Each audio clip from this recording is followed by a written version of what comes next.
পিআরের কারণে নেপালে কয়েক বছরে ১৪ বার ক্ষমতা পরিবর্তন হয়েছে বলে মন্তব্য করেছেন বিএনপির স্থায়ী কমিটির সদস্য ডাক্তার এজেডএম জাহিদ হোসেন। সকালে বিএমএ ভবনে ফার্মাসিউটিক্যাল রিপ্রেজেন্টেটিভ অ্যাসোসিয়েশনের জাতীয় সম্মেলনে এমন মন্তব্য করেন তিনি। ডাক্তার এজেডএম জাহিদ হোসেন বলেন, ৫ অগাস্টের আগে কেউ পিআর পদ্ধতি নিয়ে আলোচনা করেনি। এখন কিছু দল কর্তৃত্ববাদী ফ্যাসিস্ট মতামত শোনাচ্ছে বলে মন্তব্য তার। বলেন, কেউ কেউ পিআরের জন্য রাস্তায় নামছেন। যারা জনগণের অনুমতি না নিয়েও জনগণের মতামত হিসেবে চালাচ্ছে, তারা আসলে নির্বাচন পেছাতে চায়।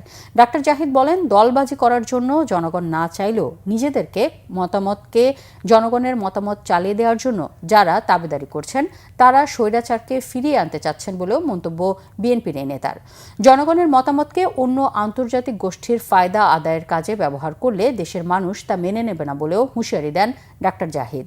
এ সময় ভুয়া ঝটিকা মিছিলের মাধ্যমে জনমনে বিভ্রান্তি সৃষ্টি করা হচ্ছে বলেও অভিযোগ করেন তিনি। এই গত ১৬-১৭ বছরে আমরা কেউ প্রপোর্শনাল রিপ্রেজেন্টেশন অর্থাৎ পিআর চাই কখনো শুনেছেন? কখনো শুনেছেন? আপনারা শুনেন নাই, এবং এ ধরনের বক্তব্য কারো ছিল না।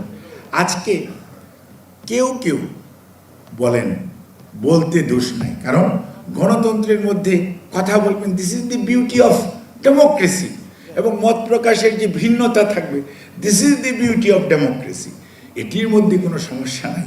কিন্তু যখন আপনি বলেন আপনার কথাটি না শুনলে এটা হতে দিব না, এটা করতে দিব না, তখন কিন্তু কর্তৃত্ববাদিতার আওয়াজ পাওয়া যায়। অর্থাৎ স্বৈরাচার যে ভাষায় কথা বলতো ওটি বোঝা যায়।